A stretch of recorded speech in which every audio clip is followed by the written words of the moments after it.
बिस्मिल्लाहिर्रहमानिर्रहीम।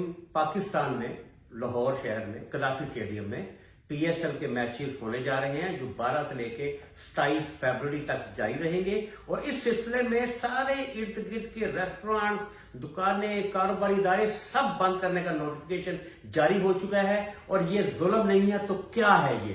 Pakistan restaurant unit association एक दफा फिर कोरोना के मामले में दोबारा एहतजाज करेगी और हमारा पुरजोर एहतजाज है, अपील है कि गवर्नमेंट में जो लोग बैठे हैं, प्राइम मिनिस्टर साहब, सीएम साहब, हमें बताइए ये कौन सा कोरोना है जो यहाँ पे कदाफी स्टेडियम में तमाशाई जो आएंगे, जो आपने परमिशन दी है, एनसीओसी ने परमिशन दिया, उनको कुछ नहीं कहेगा। और रेस्टोरेंट इंडोर आपने बंद किया है, इतना जुल्म किया और पहले ही कारोबार तबाह हो चुके हैं, लास्ट कोरोना में भी रेस्टोरेंट बंद हो चुके हैं। तो ये नाइंसाफी है, ये जुल्म की आखिरी हदों को छू गई है गवर्नमेंट ऑफ पाकिस्तान। ये इंडोर फौरी तौर पर खोले जाएं।